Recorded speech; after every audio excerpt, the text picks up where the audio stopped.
Right, we've roped in legal analyst Melusi Xulu to weigh in on the trial as judgment is expected on Friday. Melusi, thank you so much for your time and good afternoon to you. So the state has described this as the first case of its kind in South Africa.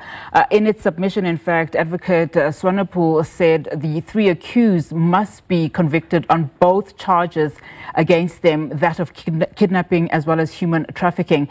Was this a strong case for the state, do you think?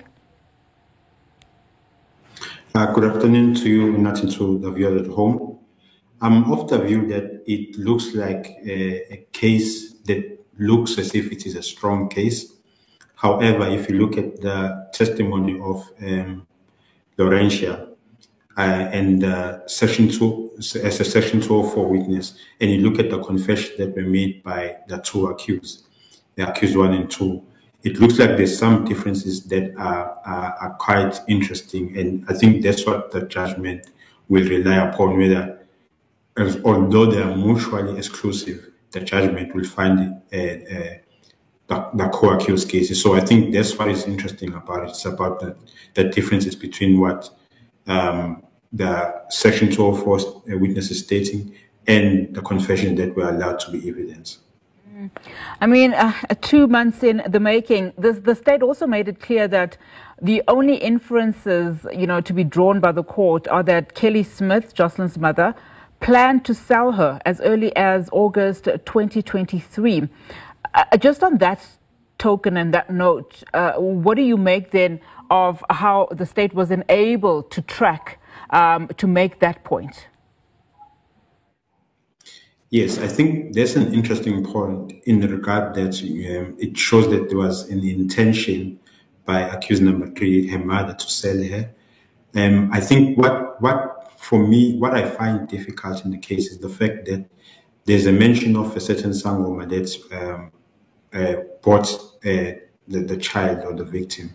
And I think the fact that they've not been able to get more besides what has been stated, that might be a challenge, because it would have been good if maybe the sangoma, for example, was arrested and maybe the remains, if she did die, Jocelyn, were found.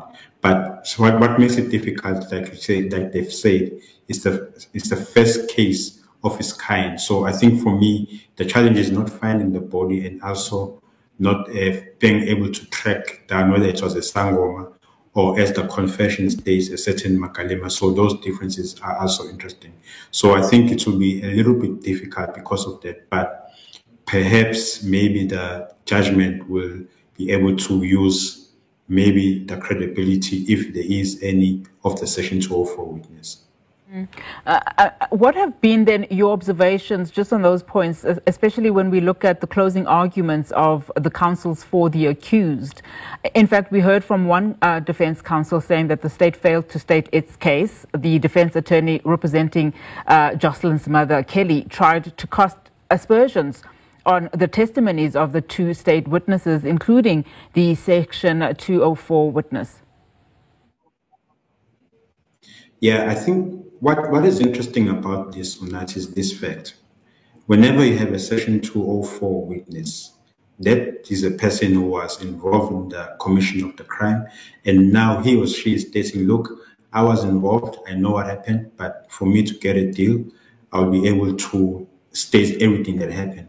But what I found interesting here, and that's just my observation, is the fact that there are certain holes that are being poked in the Section 204 witness. And you can see that the defense is very confident of the fact that her testimony and how there are certain events that she mentioned that are not the same, it should be taken into cognizance. And secondly, the fact that the statement that they're relying on has a different version to what the Section 204 witness is stating.